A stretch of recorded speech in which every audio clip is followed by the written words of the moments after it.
Olá a todos, saudações. A presente videoaula tem como objetivo entender, modelar e implementar uma possível solução do problema de fluxo máximo, já visto em sala de aula.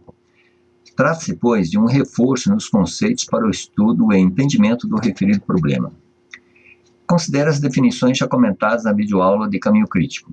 Aqueles conceitos são universais, portanto, válidos nesse cenário para o estudo do fluxo máximo em uma rede.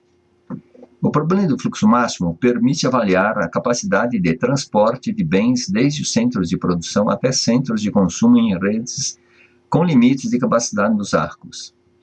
Podem resolver problemas dinâmicos, por exemplo, de aplicação em logística militar, transporte de bens e equipamentos, trânsito ferroviário e evacuação em situações de catástrofes. Em problema de fluxo máximo, existem dois nós especiais, o nó de origem e o nó terminal, destino. Com a resolução do problema de fluxo máximo, pretende-se determinar a quantidade máxima de unidades de fluxo que podem ser enviados de um nó de origem, source, para um nó terminal, target.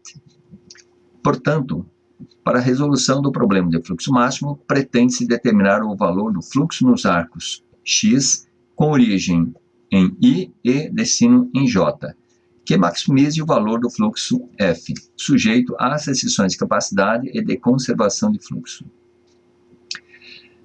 Associado a cada arco, também conhecido como aresta ou ramo, da rede, há dois números, que correspondem à capacidade e custo unitário do fluxo passar por esse arco. Por exemplo, fluxo de produtos de petróleo em uma tubulação ou fluxo de automóveis em rodovias. Esses fluxos em uma rede são limitados pela capacidade de seus arcos, que pode ser finita ou infinita. Exemplo de aplicações de fluxo em redes. Então, vamos ver aqui nessa tabelinha, que podemos dizer que o fluxo em redes poderá ser empregado em uma rede de comunicação de dados, como, por exemplo, de computador, ou de telefone, de satélite, onde cada um desses componentes representa os nós e os arcos, cabos, fibras óticas, micro-ondas. E o fluxo, voz, vídeo, pacotes.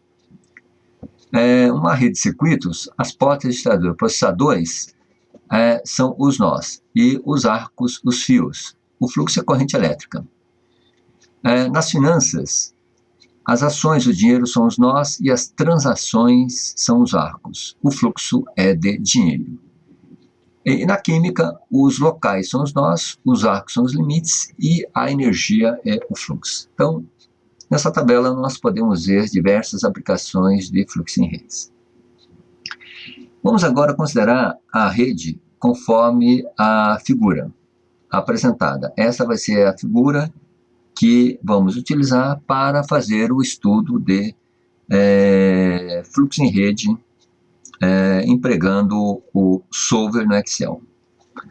O problema aqui é colocar o fluxo máximo que sai de S e que chega em T.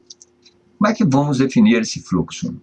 Bom, determinar o fluxo de cada aresta da rede é representada por uma função com as restrições de capacidade dos arcos, que representa o fluxo de uma aresta menor que a capacidade, e a conservação dos fluxos dos nós, balanceamento dos nós. O fluxo que entra no nó é igual ao fluxo que sai do mesmo. E o fluxo que sai da origem é igual ao fluxo que entra no seu destino. Então, para tanto, a gente vai representar um arco fictício de T para S, de tal maneira que esse arco fictício vai conter o fluxo máximo que percorre essa rede de uma maneira equilibrada. Então, vamos colocar aqui, eu vou colocar aqui uma setinha,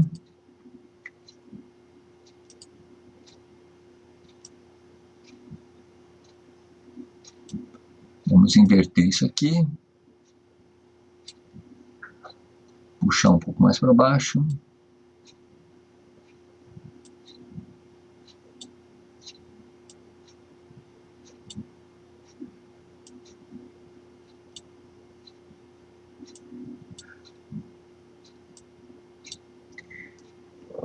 Então, essa seta representa um arco fictício saindo do destino para a origem, de tal maneira que ele vai conter o nosso fluxo máximo. Bem, no fim das contas, o nosso objetivo é enviar a quantidade máxima de material possível, a maior quantidade de material, sem sobrecarregar a rede. No caso de redes de computadores, como nós vimos, o envio constante de informações, além do que os sorteadores podem suportar, acarretaria uma perda, né, de pacotes depois da lotação de seus respectivos buffers, suas memórias temporárias, né? Então vamos à solução do nosso problema com o emprego do algoritmo simplex, que nós já vimos em sala de aula. Para tanto, vamos recorrer ao nosso velho Excel e o seu suplemento sobre. Então aqui eu já tenho preparada uma planilha, onde eu tenho aqui a designação dos nós, nó S, nó 1, de S para 3, de 3 para 1 e de 4 para 1, conforme nós podemos ver aqui no gráfico. Notem que esse gráfico aqui é um grafo orientado, é um dígrafo, né, onde todos os arcos têm um sentido. Portanto, aqui então nós temos os nós, nó de origem e nó destino, e a composição de cada um deles forma um arco. Nós já vimos naquela videoaula que falou sobre caminho crítico, que a formação de um arco é necessário que nós tenhamos um sentido do mesmo, uma origem e um destino desse arco. Então, temos aqui os nossos nós, e nessa coluna nós colocamos a capacidade desses arcos. Arco S1, capacidade 5, S3, capacidade 3, tal como podemos ver aqui, então, nessa figurinha. Então, feita essa listagem, aqui é uma questão de preparação dos dados, aqui está o nosso arco fictício, criado, TS com a sua capacidade ilimitada. Já que é um arco fictício, ele deverá conter tantos fluxos quanto necessários para que nós possamos medir a quantidade de fluxo que roda equilibradamente na nossa rede. Aqui as nossas famosas células amarelinhas, que constituem os valores das células, as nossas variáveis de decisão. Escolhemos aqui uma célula H2 como sendo a célula que vai conter, então, o nosso valor do fluxo que vai rodar pela rede. Lembro que no problema de fluxo máximo, esse problema é o único problema que não tem na sua função objetiva, um somatório. Então, isso aqui vai ser igual ao fluxo que passar por esse arco TS. Então, portanto, aqui nós temos o nosso fluxo que vai passar por esse arco TS. Depois, o que nós precisamos fazer é montar na nossa planilha as células correspondentes às nossas restrições. Então, as células correspondentes ao balanceamento dos nós e as células correspondentes à capacidade dos nossos arcos.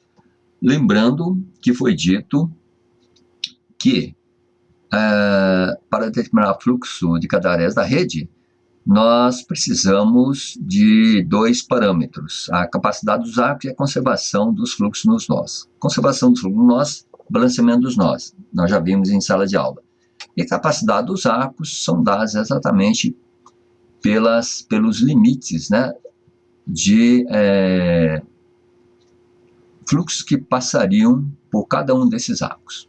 Muito bem, então agora, montada então a nossa tabelinha, vejam que nesse caso, os nós de origem e de destino, com a colocação desse arco fictício, eles se transformaram em nós intermediários. Portanto, na solução aqui, todos nós são igualados a zero, devem ficar balanceados, e começamos então através do nó S. Aqui nós temos a nossa relação de nós, E aqui nós temos a nossa relação dos nossos arcos. Portanto, então, aqui vamos montar a nossa tabelinha, onde no nó S, ele vai receber somente o arco TS, que vai ser positivo, e vão sair aqui 2 nós do arco S.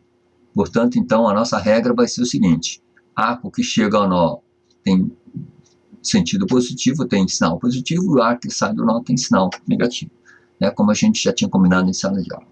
E vamos prosseguir, então, com o nó 1. O arco chega no nó 1, mais um outro, e mais um outro, menos o arco que sai do nó 1. O que sai do nó 1 é somente esse aqui. Muito bem. E assim a gente prossegue nas outras células. No nó 2, o arco que chega no nó 2, o arco que chega no nó 2 ele é positivo.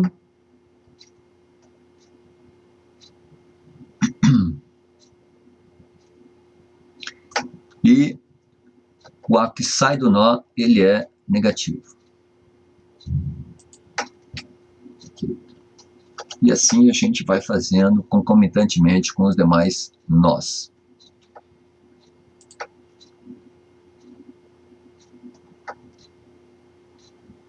Aqui só tem um arco.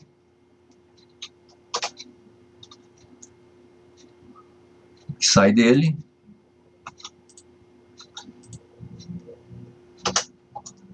Nó 4.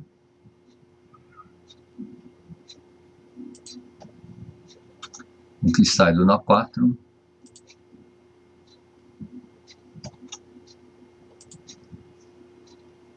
Não precisa obedecer nenhuma ordem, basta que coloque todos. Nó 5.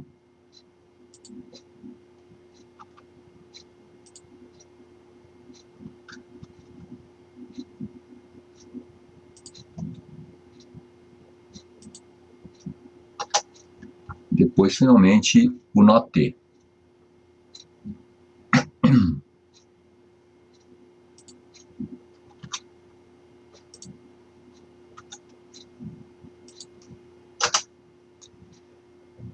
Terminado o balanceamento dos nós, podemos ir por aqui. Vamos fazer, então, o nosso... as nossas fórmulas correspondentes aos arcos. Então, os arcos, simplesmente nós colocamos aqui, podemos arrastar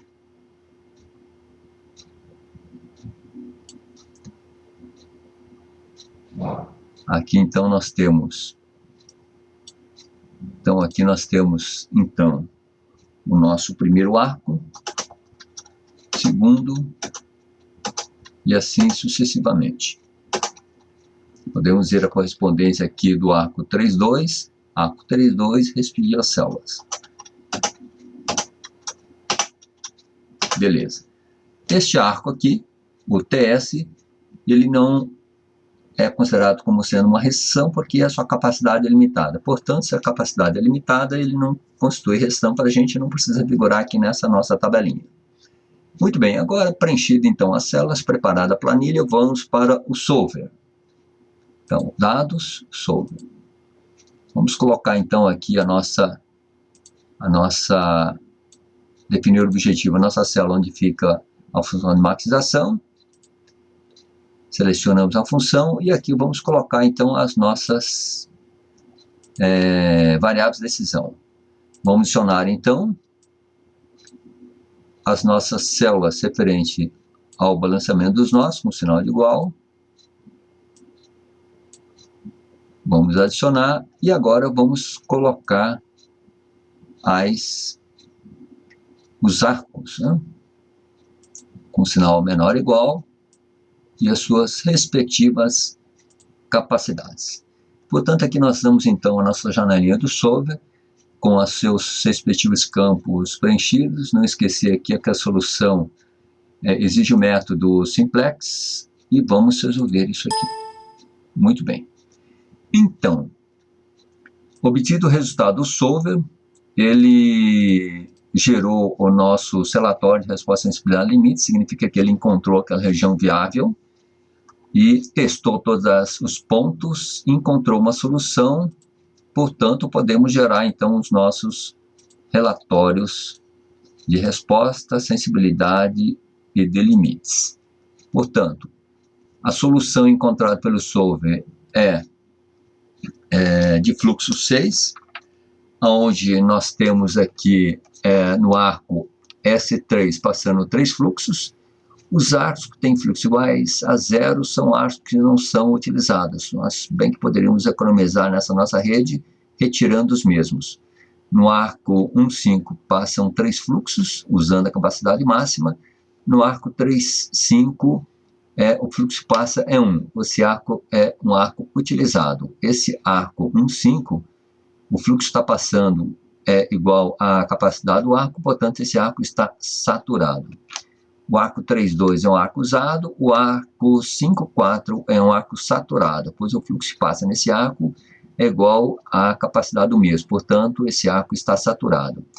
O arco 5,2 ele não está sendo utilizado e o arco 4T usado, arco 2T usado, e finalmente aqui no nosso arco TS, aquele arco fictício, nós temos então a passagem de 6 fluxos que nos fornece a resposta correspondente. Podemos observar aqui que os nós, todos eles, estão balanceados e nos arcos os fluxos estão dentro dos limites requeridos. Portanto, dessa maneira, terminamos então a nossa videoaula a respeito de fluxo máximo. Espero que tenham entendido essa questão. Novamente, aquele velho conselho, né? Estudar, estudar e estudar. Até a próxima. Muito obrigado.